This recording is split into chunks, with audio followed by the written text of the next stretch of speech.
Bienvenue sur Sailing News Océan, le magazine de la voile et du voyage. Au programme cette semaine, nous suivrons un nouvel épisode de la construction de la Louise, puis nous mettrons les voiles vers les îles du Pacifique à la rencontre de ceux qui ont tout quitté pour les îles sous le vent. Mais nous partons tout de suite à bord du 3-mât Belém, le dernier des grands voiliers de commerce français du 19e siècle, encore en navigation.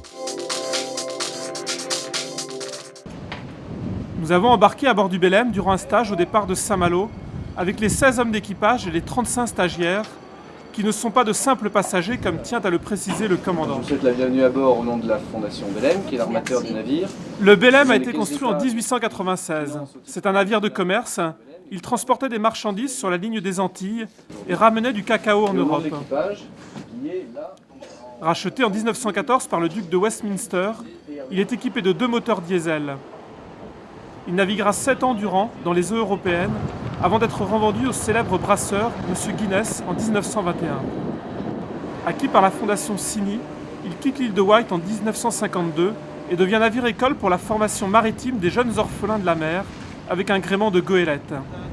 C'est en 1979 que les caisses d'épargne l'ont racheté et confié à la fondation Belém. Réparé et transformé, il a retrouvé son gréement d'origine et a permis depuis à des milliers de stagiaires de naviguer.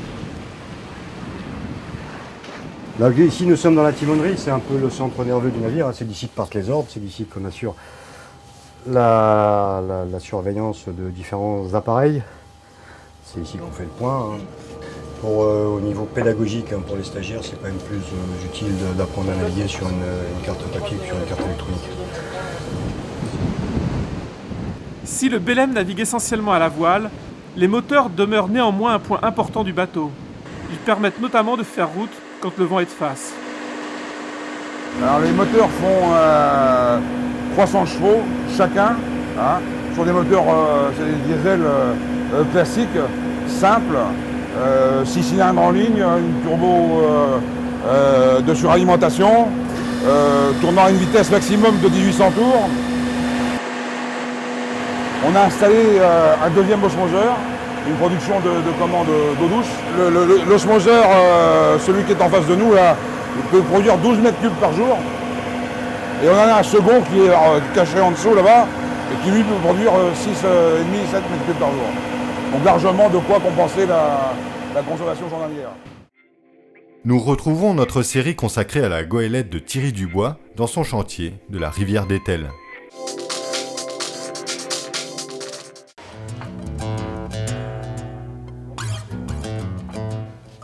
L'hélice jointive, oui, c'est la première couche, donc ça donne, ça commence déjà à refermer la coque. En gros, c'est les fibres qui sont à 0 degré dans le sens du bateau, et puis après on va mettre les fibres à 45 degrés dans les deux sens. Ça sera encore du bois puisqu'il y a 2 plis d'acajou, puis après de la fibre de verre. Et l'autre truc, c'est que ce bois qu'on voit actuellement, faut en profiter puisqu'on ne le verra plus après. Mais côté intérieur, c'est quasi fini. Après, c'est de l'isolation et du vaigrage. Du gros œuvre de coque structure, on a plus des 3/4 de fait. Donc non, là il reste encore quelques semaines de travail, mais c'est pas des mois.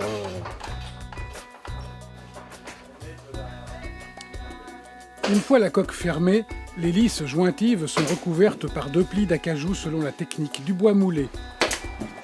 Les lames d'acajou ont été taillées, placées une première fois, ajustées et numérotées avant d'être enlevées pour l'encollage. À la pose, les plis sont agrafés pour une bonne tenue. Une série de matières différentes sont ensuite posées sur la partie en cours de collage. D'abord, une matière microporeuse pour permettre à la colle de s'échapper, puis un tissu molletonné pour répartir la pression sur la coque. Ensuite, un treillage souple qui évite le collage des tissus. Et enfin, une bâche en polyane étanche qui est fixée par pression sur un joint souple et collant qui permet de garantir une étanchéité parfaite de la partie à traiter. Un aspirateur permet d'évacuer le trop-plein d'air avant de mettre en route une pompe aspirante qui va, en maintenant une pression constante, permettre la totale mise sous vide de la partie se situant entre la coque et la bâche en polyane. La colle remplit ainsi le moindre interstice ou trou d'air. L'ensemble devient un bloc totalement homogène. Dans notre série Carte postale, retrouvons tout de suite Île sous le vent, mode d'emploi, pour tous ceux qui rêvent un jour de partir. Il y a encore quelques dizaines d'années, naviguer en Polynésie était l'apanage des habitants de la région ou des tours-du-mondistes qui partaient depuis l'Europe pour plusieurs années, souvent sur des voiliers robustes construits à l'unité. Après la traversée de l'Atlantique et les Antilles, les plus aguerris, suite au passage du canal de Panama, entamaient alors la traversée du Pacifique, touchant en premier les Marquises ou les Tuamotu, avant d'arriver à Tahiti et les îles sous le vent.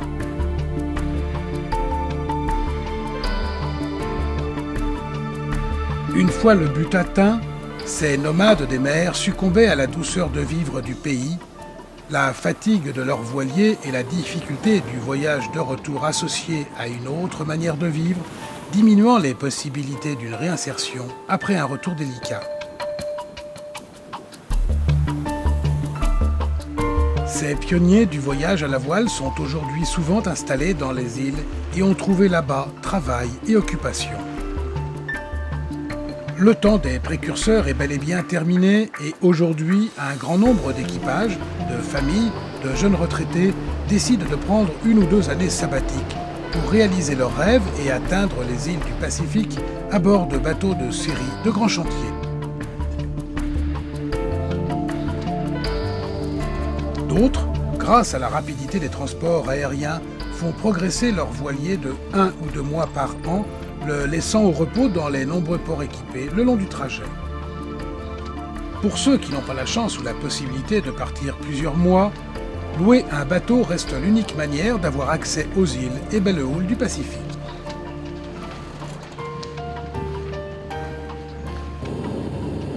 Préparer un voyage et une navigation en Polynésie nécessite de bien maîtriser la notion de temps, surtout si le point de départ est l'Europe. Depuis l'Europe, le voyage en avion vers Tahiti dure à lui tout seul environ 24 heures et le décalage horaire est de 12 heures, ce qui provoque un temps d'adaptation qu'il est important de prendre en compte. Céline News Océan, c'est déjà fini, mais rendez-vous la semaine prochaine. Alors d'ici là, bonne balade, sous voile bien sûr.